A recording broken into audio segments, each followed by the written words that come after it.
Early morning 3:30க்கெலாம் நம்ம group கெஸ்ட்டை கூட்டிகிட்டு பாராட்டாங் island போயிட்டுருக்கோம். பாராட்டாங் ஐலாண்ட் போகிறதுக்கு 30 கிலோமீட்டர் முன்னாடி இங்கே திருக்காட்டாங்கிற ஒரு ஏரியா வரும். இங்கே வந்து ஃபாரஸ்ட் செக் போஸ்ட் இருக்குது. இந்த செக் போஸ்ட்டை க்ராஸ் பண்ணி தான் நம்ம பாராட்டாங் ஐலாண்ட் போக முடியும். இந்த செக் போஸ்ட்டோட ஃபஸ்ட்டு கன்வே 6 மணிக்கு ஓப்பன் பண்ணுவாங்க. இங்கே போகிற எல்லா கெஸ்ட்டோட proper ID proof details, vehicle details எல்லாமே இங்கே ஃபார்மில் ஃபில்அப் பண்ணி சப்மிட் பண்ணதுக்கப்புறம் தான் நம்மள உள்ளே அலோவ் பண்ணுவாங்க. 2 மணி நேரம் ஃபாரஸ்ட்டில் ட்ராவல் பண்ணதுக்கப்புறம் இங்கே பாராட்டாங் ஐலாண்ட் ரீச் பண்ணுவோம். இந்த ஐலாண்ட்லேருந்து ஒரு போட் மூலிமா நம்மளோட கெஸ்ட் எல்லாரையும் லைம்ஸ்டோன் கேவ் அப்படிங்கிற ஒரு பாயிண்ட்டுக்கு நம்ம கூட்டிகிட்டு போயிட்டுருக்கோம். இந்த லைம்ஸ்டோன் கேவ் வந்து சுண்ணாம்பு பாறைன்னு சொல்லுவாங்க.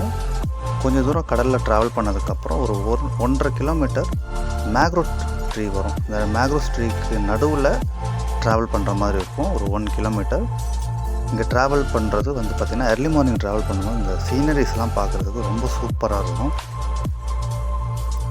நம்ம ஜிர்காட்டான்லேருந்து செக் போஸ்ட்டை தாண்டி 2 மணி நேரம் ஃபாரஸ்ட்டில் ட்ராவல் பண்ணணும்னு சொல்லியிருந்தேன் இல்லையா, அதில் வந்து வீடியோஸ் அண்ட் ஃபோட்டோகிராஃபி வந்து எடுக்க முடியாது. பிகாஸ் அது வந்து ட்ரைபல்ஸ் ஏரியா, ஆதிவாசிங்க இருக்கிற இடம். ஸோ அங்கே வந்து வீடியோஸும் ஃபோட்டோவும் எடுக்க முடியாது.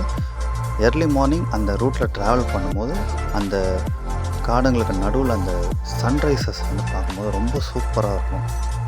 கண்டிப்பாக மிஸ் பண்ணிடாதீங்க. அந்தமான் வர மக்கள் எல்லோரும் இந்த இடத்துக்கு ஒன்ஸ் விசிட் பண்ணாமல் ரிட்டன் ஊருக்கு போகாதீங்க. கொஞ்ச நேரம் இந்த மேக்ரோவ் ட்ரீஸில் ட்ராவல் பண்ணி இந்த லைம்ஸ்டோன் கேவ் அப்படிங்கிற ஒரு பாயிண்ட் வந்துடுவோம். இந்த பாயிண்ட்லேருந்து ஒரு 1 கிலோமீட்டர் வந்து நம்ம ட்ரெக்கிங் பண்ணி போகிற மாதிரி இருக்கும். கூடவே ஒரு கைடும் வருவாங்க, நிறையா டூரிஸ்ட்டுங்களும் வருவாங்க. நல்ல ஒரு என்ஜாய்மெண்ட்டாக இருக்கும்.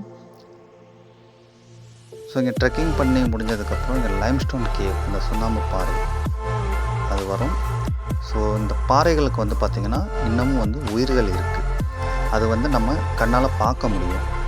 இந்த இடத்துல வந்து பார்த்திங்கன்னா நம்ம உள்ளே கூட்டிகிட்டு போவோம், ரொம்ப இருட்டாக இருக்கும். ஸோ நம்ம கூட வர கைடு என்ன பண்ணுவாங்கன்னா அந்த பாறை மேலே வந்து டார்ச் அடித்து காட்டுவாங்க.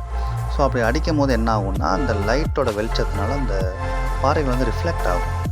ஸோ உயிர் இல்லாத இடத்துல வந்து அது ரிஃப்ளெக்ட் ஆகாது. அது நம்ம நேரடியாக பார்க்கும்போது நல்லா கிளியராக தெரியும். நம்ம வீடியோஸில் அவ்வளோ கிளியராக தெரியாது.